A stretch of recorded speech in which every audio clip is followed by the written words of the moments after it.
time for you all to wake up. No more lies and corruption when it comes to movie criticism. You've come here for the truth, and I intend to deliver it. I just hope you are ready for it. It's time to upset the establishment and rebuild YouTube in our image. Before I get started, I'd like to kindly ask that you hit the like button and please subscribe to the channel for more content just like this. All I'm offering is the truth, nothing more. So this is the moment we've all been waiting for. The Batman has finally been released nationwide. And I promise you, this will be the most honest review you will find on YouTube because that's all I do here. First off, I just want to put this out there. I've been one of the biggest supporters of this movie leading up to it. I'm on the record as a defender of Robert Pattinson being cast in the role of Batman. When this was initially announced, people were making played-out jokes about him sparkling and all these other Twilight-related insults. Ha ha, very funny, motherfucker! And I was quick to inform them that he is so much more than that as an actor now. I don't really believe in judging a person by what they've done in the past. It's who they are now that's important. And I'm happy to report that I believe Robert Pattinson did a phenomenal job as Batman. He has a presence in this movie anytime he's on screen and in the Batsuit. And he is truly intimidating, which is something that people didn't think he could pull off. Man, I'm tired of being right. It's important to remember that this movie takes place early in Batman's career, so he's still figuring things out, and he even makes mistakes from time to time. But I like that because it gives him a chance to grow should they make sequels to this movie, which they probably will. They do dive into the more detective side of the character that's kind of been overlooked in previous movies. Although admittedly, I was expecting them to dive into that side of the character even a bit more than they actually did. But it's still cool to see Batman analyzing crime scenes and figuring out riddles. I like it a lot.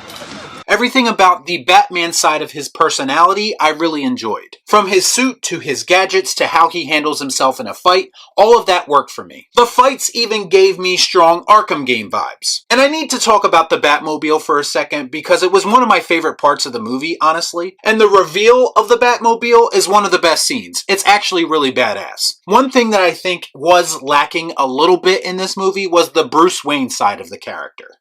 Surely you can't be serious. I am serious, and don't call me Shirley. His parents being murdered is still incredibly fresh to him, so it would make sense that he is a depressed person, which he is. And to be clear, I have no issue with him not smiling like the shill critics tend to complain about. Batman should never smile. I just think they could have made his version of the character a little less emo, both from a visual and character perspective. He's more wallowing in the pain than he is dealing with it, which I guess is a stage of grief. Why do you cry? And like I said, it's early in his career and he still has time to adjust and grow, so this is a minor nitpick if anything and didn't really bother me all that much. As far as the other characters in the movie, I enjoyed all of them for the most part. I thought that this version of Jim Gordon was great. It was nice to see the early stages of his relationship with Batman and how that affects how the other cops look at him. Selena Kyle was great. I dug her look and I really enjoyed the development of her character throughout the film. She got a great ass!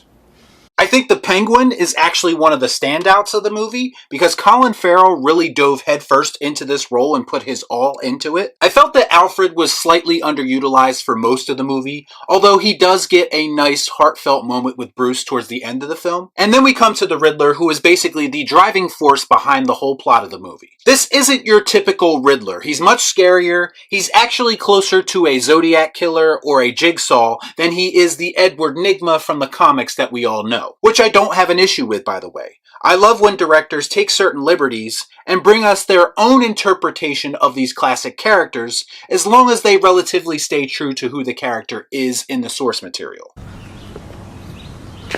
That makes sense. And at this point, page-by-page adaptations of comic books just doesn't interest me in the slightest. We've seen all those stories already. Speaking of directors, I have to give Matt Reeves a huge shout out. He brings a certain visual style and mood to this movie that is absolutely perfect for Batman. I have long advocated for a David Fincher Batman movie, and I believe that this is the closest that we've ever gotten. And yes, the movie is very much inspired by David Fincher's work, mainly Seven. And unlike the shill critics, I believe that that is actually a great creation creative choice. What's in the box? It makes Gotham feel grimy and dark and dirty like it should. Gotham is once again a character of its own in a Batman movie. It has elements of Blade Runner. It has elements of the Arkham games. And yes, it has elements of Seven with its rain-soaked streets. I thought that the overall tone of the movie was superb and everything I could have wanted for a Batman movie. And the best part of it all is there's no cringe comedy to break the tension and disrupt the flow of the movie. Jesus fucking Christ, it's about time! I also enjoyed the overall plot for the most part. It pretty much involves the Riddler punishing the elite of Gotham with Batman and Gordon hot on his trail. And it's all about uncovering the mystery of why he's doing this. Now they did reveal some things through Riddler's plan that I did take issue with, but that's something I'm going to have to talk about in a spoiler review. I want to ask you a bunch of questions. And I want to have them answered immediately. Catwoman actually gets more of a subplot in this movie than I thought she would, and that actually gives her character some extra motivations. I would have to say that if I had to point out the biggest issue with this movie, it's probably the third act. There's an aspect to the finale of this movie that I can't really talk about without spoiling, but it just didn't 100% work for me and felt a bit unnecessary. It actually feels a bit tacked on for me, and if they would have removed it from the movie, it probably wouldn't have affected the plot in the slightest. Then why the fuck didn't you say so? I'm also going to talk briefly about one bit of controversy that I've heard rumblings about. And it basically involves one line of dialogue in the movie where Selena Kyle talks about white privilege. Listen, using hot button phrases like that in a movie is always going to be annoying and divisive. And it's a very 2022 thing to do, and thankfully it's the only moment like that in the movie. I'll just say this, there's a lot of Batman stories that deal with class warfare. We've seen it in Dark Knight Rises, we've seen it in Joker. It makes sense considering the city that these stories take place in is very corrupt. I just don't think that it was necessary in this movie to add a racial element to it to get their point across. Granted, it's a small moment of dialogue and it didn't really ruin the movie for me. I just felt like it was worth mentioning. Hey, well, we're gonna do. Overall, I enjoyed The Batman. I've heard a lot of people say that it's comparable or even better than The Dark Knight. As an overall movie, I would have to strongly disagree with that. I think The Batman is great, but I do think it has some pacing issues, and it definitely has an overstuffed third act that could use some trimming, but it is something that I'm looking forward to revisiting for many years to come. It is truly unlike any other comic book movie being produced right now, and for that reason alone, it stands out. It's no secret that I have personally been growing tired of the comic book movie genre, and that's mainly due to the repetitive nature of it, but an artist like Matt Reeves has restored at least a little bit more faith in the genre moving forward, at least for me. That's why I'm going to give The Batman the Please Palpatine. Good. So have you seen The Batman? If you have, let me know what you thought about it in the comments down below. As always, please like, comment, share, subscribe to the channel. Hit that bell for notifications, and I'll see you next time right here on Real Shift. Thanks for watching. Peace out.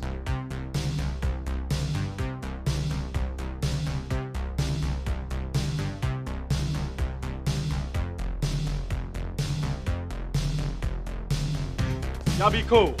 Nah.